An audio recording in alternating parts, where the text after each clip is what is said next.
La leyenda guadalupana. El tema de la leyenda guadalupana será tratado en el presente capítulo como un relato que hicieron los cronistas indígenas de la época de la conquista sobre este suceso que ciertamente constituye un importantísimo capítulo en la historia antigua de México. El acontecimiento tuvo lugar el día 12 de diciembre del año de 1531, apenas 10 años después de terminada la conquista de México por los españoles. El hecho histórico que nos ocupa es narrado bellamente por los cronistas indígenas, a quienes debemos el rescate de la historia del pueblo náhuatl. Fueron ellos los primeros en registrar este gran acontecimiento. El fenómeno histórico tuvo lugar en el cerro del Tepeyac, cuyo nombre significa remate o punta del cerro. Geográficamente se encuentra ubicado al norte de la Ciudad de México y era un lugar que normalmente se encontraba despoblado en la época de los mexicas, porque casi siempre se encontraba cubierto de agua. Existían algunos caminos estrechos por donde se podía comunicar a Texcoco y Tlatelolco. Antes de la conquista, los antiguos mexicanos rendían culto ahí, precisamente en ese lugar, a una diosa llamada Tonantzin, cuyo nombre significa la madre de los dioses. Poco sabemos del culto dedicado a esta diosa, ya que no era una deidad importante. Su fiesta se celebraba en los meses de septiembre u octubre y acudían devotos de todos los alrededores. El templo dedicado a la diosa, según los cronistas, parece haber estado situado en el sitio que hoy conocemos como el Cerrito. Lo más probable es que aquel templo fue mandado derribar por el mismo Hernán Cortés, cuando dio instrucciones al conquistador Gonzalo de Sandoval para que estableciera su real en ese sitio, lugar que posteriormente recibió el nombre de Tepeaquilla. Tonantzin era la diosa de las medicinas y de las plantas curativas. Recibía culto especial por parte de los médicos y curanderos, así como por los adivinos que decían la buena ventura a los niños según el día de su nacimiento. También le adoraban los que echaban la suerte con granos de maíz, los que adivinaban el futuro viendo el agua, y en fin, todos aquellos que vaticinaban el futuro o realizaban actos de adivinación.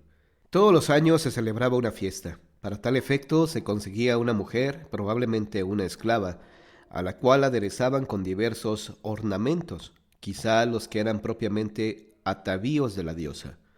Le danzaban y le llevaban muchas ofrendas, entre ellas exquisitos alimentos, para que la divinidad se los comiera. Luego se le daba muerte a la doncella y la desollaban.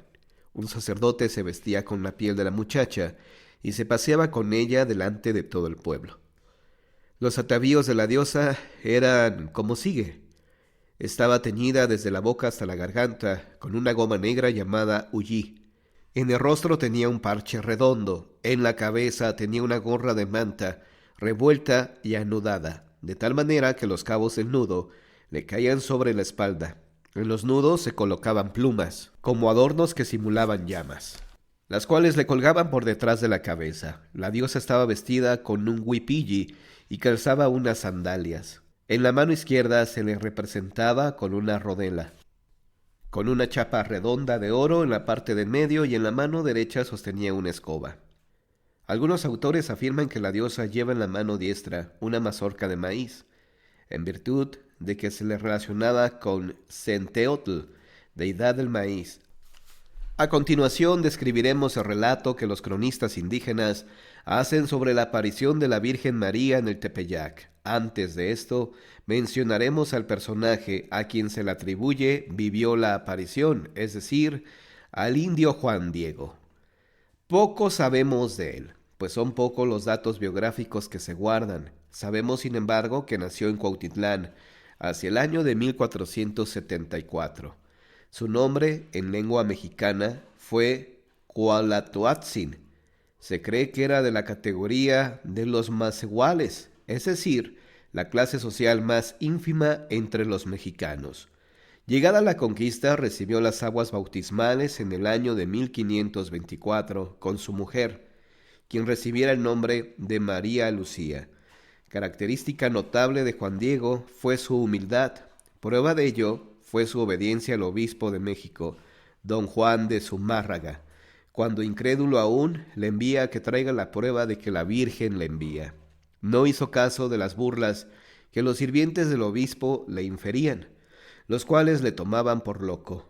Con humildad obedeció al obispo, yendo al Tepeyac a solicitarle a la Virgen de Guadalupe la señal para que pudieran creerle.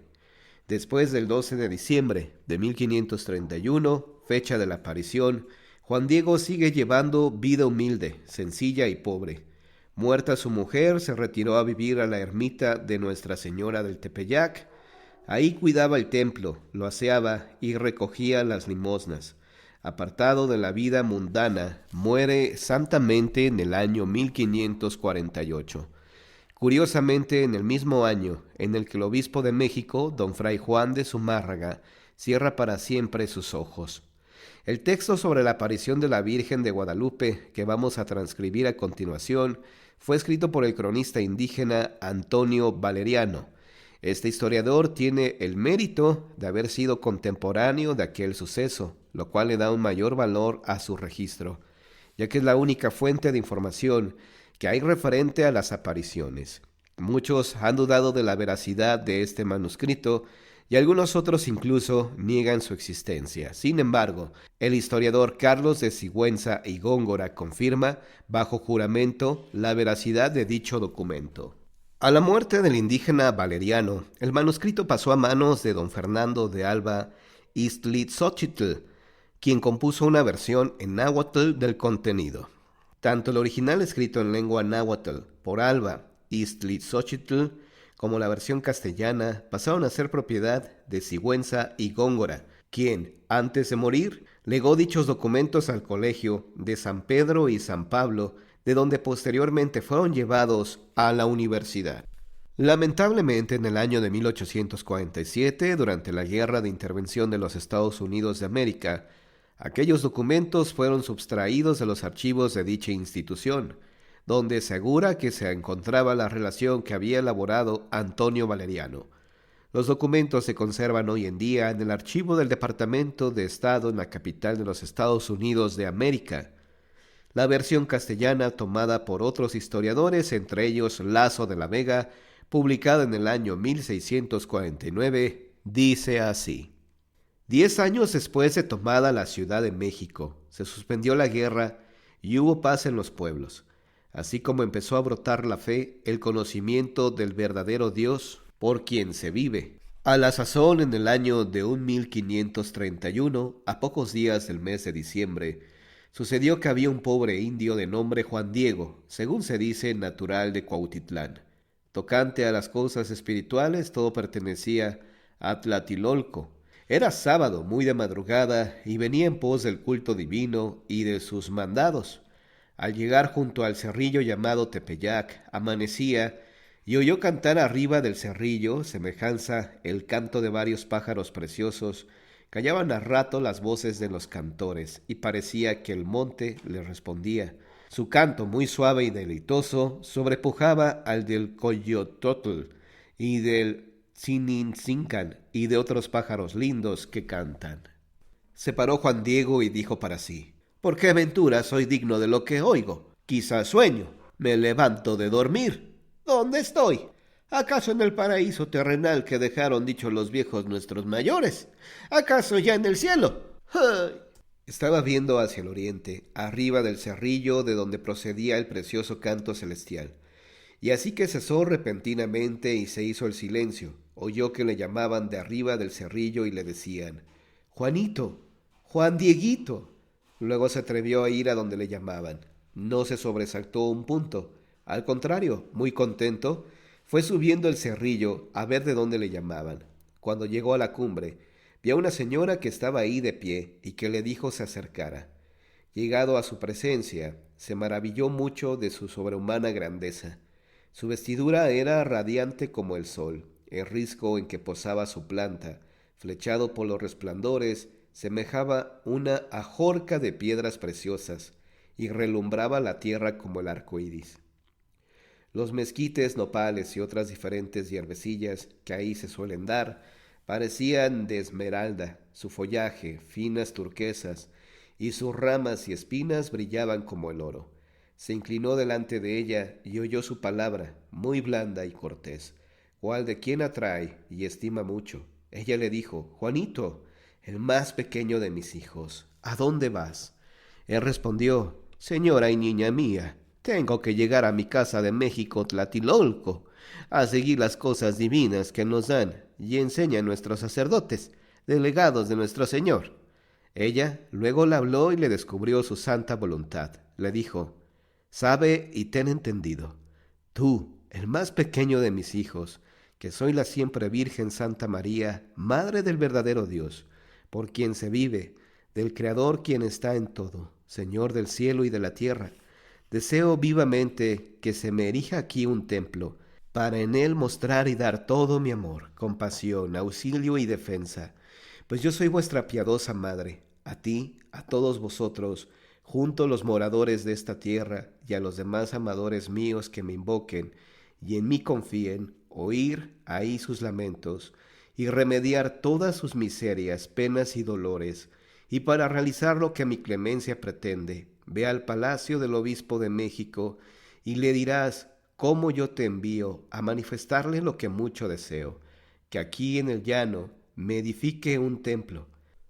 Le contarás puntualmente cuanto has visto y admirado y lo que has oído. Ten por seguro que lo agradeceré bien y lo pagaré porque te haré feliz.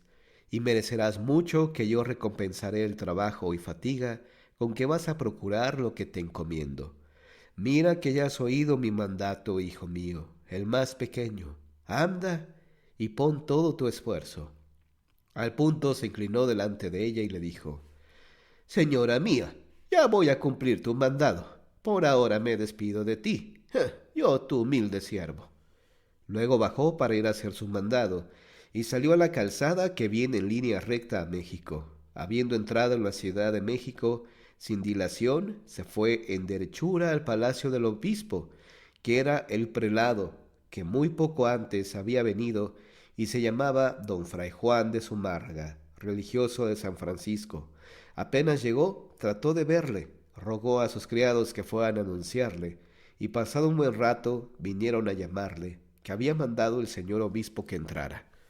Luego que entró, se inclinó y arrodilló delante de él. Enseguida le dio recado de la Señora del Cielo. Y también le dijo cuanto admiró, vio y oyó.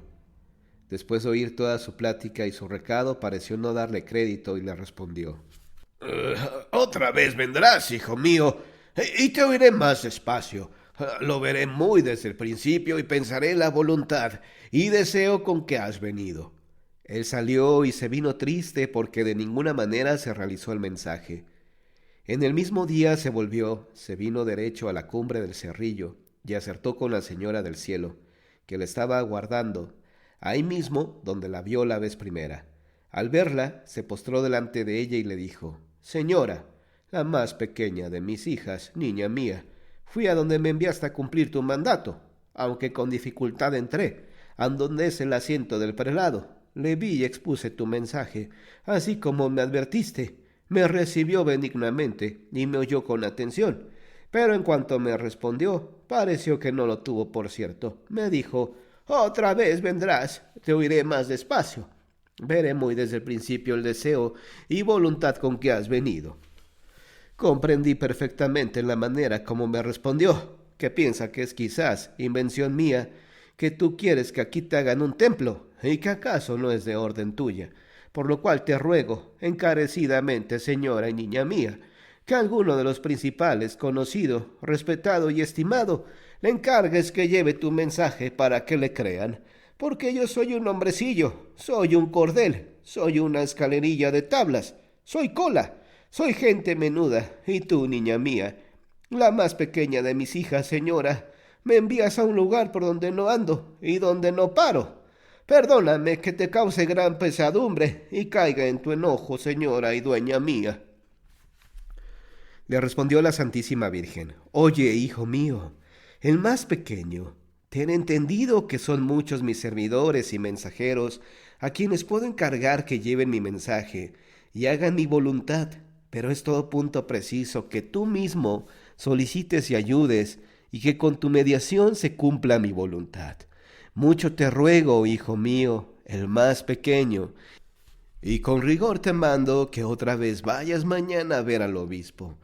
Dale parte en mi nombre y hazle saber por entero mi voluntad, que tiene que poner por obra el templo que le pido. Y otra vez dile que yo en persona, la siempre Virgen Santa María, te envía. Respondió Juan Diego: Señora y niña mía, no te cause yo aflicción. De muy buena gana iré a cumplir tu mandato. De ninguna manera dejaré de hacerlo, ni tengo por penoso el camino. Iré a hacer tu voluntad. Pero acaso no seré oído con agrado, o si fuera oído, quizá no me creerá. Mañana en la tarde, cuando se ponga el sol, vendré a dar razón de tu mensaje con lo que responda el prelado. Ya te di mi despido, hija mía, la más pequeña, mi niña y señora. Descansa entre tanto. Luego se fue él a descansar a su casa. Al día siguiente, domingo, muy de madrugada, salió de su casa y se vino derecho a Tlatilolco, a instruirse de las cosas divinas y estar presente en la cuenta, para ver enseguida al prelado. Casi a las 10 se aprestó después de que se oyó misa, y se hizo la cuenta y se dispersó el gentío. Al punto se fue Juan Diego al palacio del señor obispo. Apenas llegó, hizo todo empeño por verle. Otra vez con mucha dificultad le vio. Se arrodilló a sus pies, se entristeció y lloró al exponerle el mandato de la Señora del Cielo. Que ojalá que creyera su mensaje y la voluntad de la Inmaculada, de erigirle su templo donde manifestó que lo quería. El señor obispo, para cerciorarse, le preguntó muchas cosas, dónde la vio y cómo era, y él refirió todo perfectamente al señor obispo. Mas, aunque le explicó con precisión la figura de ella y cuanto había visto y admirado, que en todo se descubría ser ella la siempre Virgen Santísima Madre del Salvador, nuestro Señor Jesucristo. Sin embargo, no le dio crédito y dijo que no solamente por su plática y solicitud sabía de hacer lo que pedía, que además era muy necesaria alguna señal para que le pudiera creer que le enviaba la misma Señora del Cielo. Así que lo oyó, dijo Juan Diego al obispo: Señor, mira cuál ha de ser la señal que pides, que luego iré a pedírsela a la Señora del Cielo, que me envió acá. Viendo el obispo que ratificaba todo sin dudar ni retractar nada, le despidió. Mandó inmediatamente a unas gentes de su casa en quienes podía confiar, que le vinieran siguiendo y vigilando mucho a dónde iba y a quién veía y hablaba. Así se hizo. Juan Diego se vino derecho y caminó por la calzada. Los que venían tras de él, donde pasa la barranca cerca del puente del Tepeyac, le perdieron, y aunque más buscaron por todas partes, en ninguna le vieron. Así es que regresaron no solamente porque se fastidiaron, sino también porque les estorbó su intento y les dio enojo. Eso fueron a informar al señor obispo, inclinándole a que no le creyera. Le dijeron que no más les engañaba, que no más forjaba lo que venía a decir, o que únicamente soñaba lo que decía y pedía. Y en suma, discurrieron que si otra vez volvía, la habían de tomar y castigar con dureza, para que nunca más mintiera y engañara. Entretanto, Juan Diego estaba con la Santísima Virgen, diciéndole la respuesta que traía del señor obispo, la que oída por la señora le dijo: Bien está, hijito mío, volverás aquí mañana para que lleves al obispo la señal que te ha pedido. Con eso te creerá, y acerca de esto ya no dudará de ti, ni sospechará, y sábete, hijo mío, que yo te pagaré tu cuidado y el trabajo y cansancio que por mí has emprendido. Vete ahora, que mañana aquí te aguardo. Al día siguiente, lunes, cuando tenía que llevar Juan Diego alguna señal para ser creído, ya no volvió, porque cuando llegó a su casa, a un tío que tenía llamado Juan Bernardino, le había dado la enfermedad y estaba muy grave. Primero fue a llamar a un médico y le auxilió, pero ya no era tiempo, ya estaba muy grave.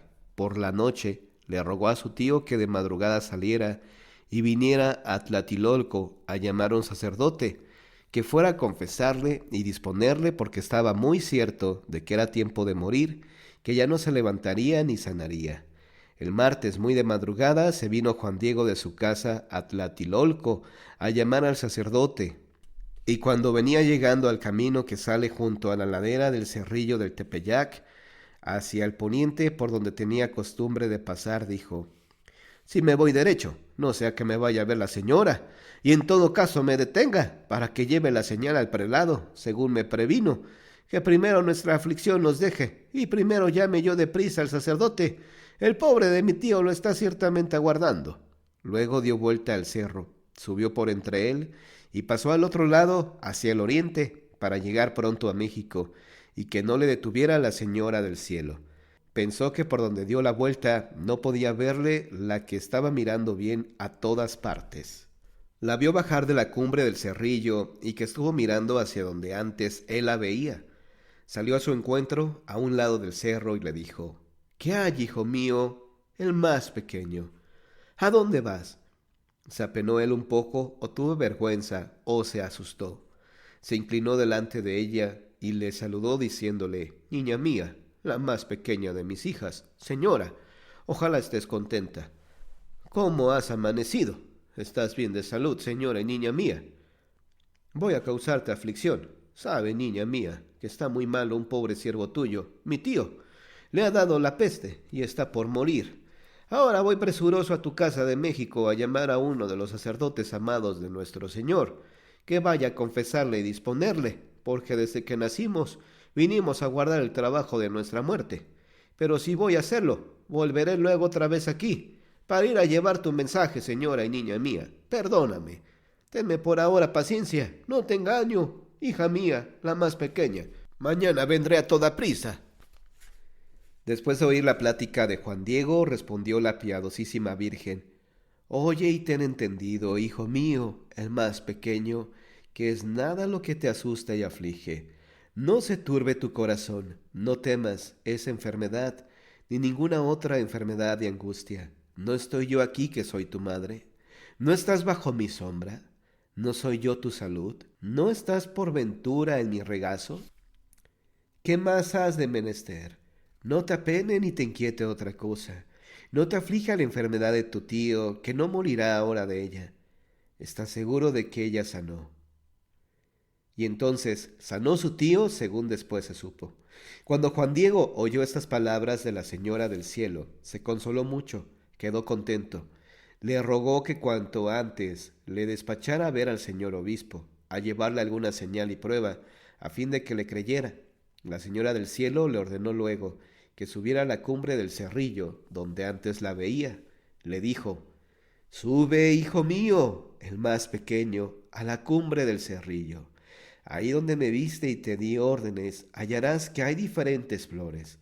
Córtalas, júntalas, recógelas. Enseguida baja y tráelas a mi presencia». Al punto subió Juan Diego el cerrillo, y cuando llegó a la cumbre se asombró mucho de que hubieran brotado tantas variadas exquisitas rosas de Castilla, antes del tiempo en que se dan, porque a la sazón se encrudecía el hielo. Estaban muy fragantes y llenas de rocío de la noche que semejaba perlas preciosas. Luego empezó a cortarlas, las juntó todas y las echó en su regazo. La cumbre del cerrillo no era lugar en que se dieran ningunas flores, porque tenían muchos riscos, abrojos, espinas, nopales y mezquites. Y sí, se solían dar hierbecillas. Entonces era el mes de diciembre, en que todo lo come y echa a perder el hielo. Bajó inmediatamente y trajo a la Señora del Cielo las diferentes rosas que fue a cortar, que así como las vio, las cogió con su mano y otra vez se las echó en el regazo, diciéndole: «Hijo mío, el más pequeño, esta diversidad de rosas es la prueba y señal que llevarás al obispo. Le dirás en mi nombre que vea en ella mi voluntad y que él tiene que cumplirla. Tú eres mi embajador, muy digno de confianza. Rigurosamente te ordeno que solo delante del obispo despliegues tu manta y descubras lo que llevas. Contarás bien todo. Dirás que te mandé subir a la cumbre del cerrillo, que fueras a cortar flores y todo lo que viste y admiraste, para que puedas inducir al prelado a que dé su ayuda, con objeto de que se haga y erija el templo que he pedido». Después de que la Señora del Cielo le dio su consejo, se puso en camino por la calzada que viene derecho a México, ya contento y seguro de salir bien, trayendo con mucho cuidado lo que portaba en su regazo, no fuera que algo se le soltara de las manos, y gozándose en la fragancia de las variadas hermosas flores. Al llegar al palacio del obispo salieron al encuentro el mayordomo y otros criados del prelado.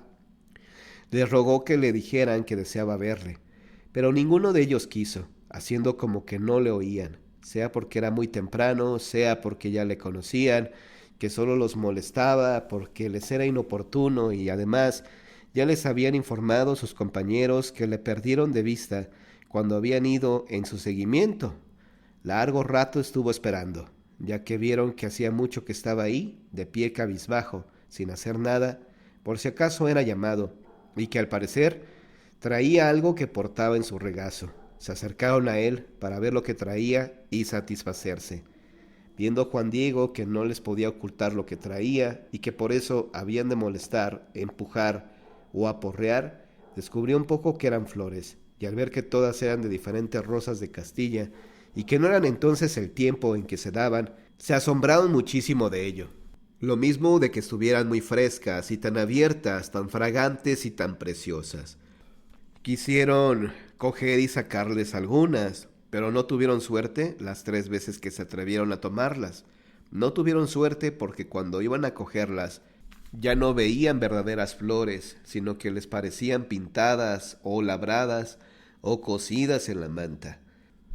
Fueron luego a decirle al señor obispo lo que habían visto y que pretendía verle el indito que tantas veces había venido, el cual hacía mucho que por eso aguardaba, queriendo verle. Cayó al oírlo el señor obispo de que aquello era la prueba para que se certificara y cumpliera lo que solicitaba el indito. Enseguida mandó que entrara a verle. Luego que entró, se humilló delante de él, así como antes lo hiciera, y contó de nuevo todo lo que había visto y admirado, y también su mensaje. Dijo: Señor, hice lo que me ordenaste, que fuera a decir a mi ama, la señora del cielo, Santa María, preciosa Madre de Dios, que pedías una señal para poder creerme que le has de hacer el templo donde ella te pide que lo erijas, y además le dije que yo te había dado mi palabra de traerte alguna señal y prueba, que me encargaste, de su voluntad. Condescendió a tu recado y acogió benignamente lo que pides, alguna señal y prueba, para que se cumpla tu voluntad. Hoy muy temprano me mandó que otra vez viniera a verte. Le pedí la señal para que me creyeras, según me había dicho que me la daría, y al punto lo cumplió. Me despachó a la cumbre del cerrillo, donde antes yo la viera, a que fuese a cortar varias rosas de Castilla. Después me fui a cortarlas, las traje abajo, las cogió con su mano y de nuevo las echó en mi regazo para que te las trajera y a ti en persona te las diera, aunque yo sabía bien que la cumbre del cerrillo no es lugar en que se dan flores, porque solo hay muchos riscos, abrojos, espinas, nopales y mezquites. No por eso dudé. Cuando fui llegando a la cumbre del cerrillo, miré que estaba en el paraíso, donde había juntas todas las variadas y exquisitas rosas de Castilla, brillantes de rocío, que luego fui a cortar. Ella me dijo por qué te las había de entregar, y así lo hago, para que en ellas veas la señal que pides y cumpla su voluntad, y también para que aparezca la verdad de mi palabra y de mi mensaje. Helas aquí, recíbelas. Desenvolvió luego su blanca manta, pues tenía en su regazo las flores, y así que se esparcieron por el suelo todas las diferentes rosas de Castilla. Se dibujó en ella y apareció de repente la preciosa imagen de la siempre Virgen Santa María, Madre de Dios, de la manera que está y se guarda hoy en su templo del Tepeyac, que se nombra Guadalupe. Luego que la vio el señor obispo, él y todos los que ahí estaban se arrodillaron mucho, la admiraron, se levantaron a verla, se entristecieron y acongojaron, mostrando que la contemplaron con el corazón y el pensamiento. El señor obispo, con lágrimas de tristeza, oró y le pidió perdón de no haber puesto en obra su voluntad y su mandato. Cuando se puso en pie, desató del cuello de Juan Diego, del que estaba atada, la manta en que se dibujó, y apareció la señora del cielo. Luego la llevó y fue a ponerla en su oratorio. Un día más permaneció Juan Diego en la casa del obispo, que aún le detuvo. Al día siguiente le dijo: «Ea, a mostrar donde es voluntad de la señora del cielo que le erijan su templo». Inmediatamente se convidó a todos para hacerlo. No bien Juan Diego señaló dónde había mandado la Señora del Cielo que se levantara su templo, pidió licencia de irse. Quería ahora ir a su casa a ver a su tío Juan Bernardino, el cual estaba muy grave. Cuando le dejó y vino a Tlatilolco a llamar a un sacerdote que fuera a confesarle y disponerle, y le dijo la Señora del Cielo que ya había sanado. Pero no le dejaron ir solo, sino que lo acompañaran a su casa. Al llegar, vieron a su tío que estaba muy contento y que nada le dolía. Se asombró mucho de que llegara acompañado y muy honrado su sobrino, a quien preguntó la causa de que así lo hicieran y que lo honraran mucho.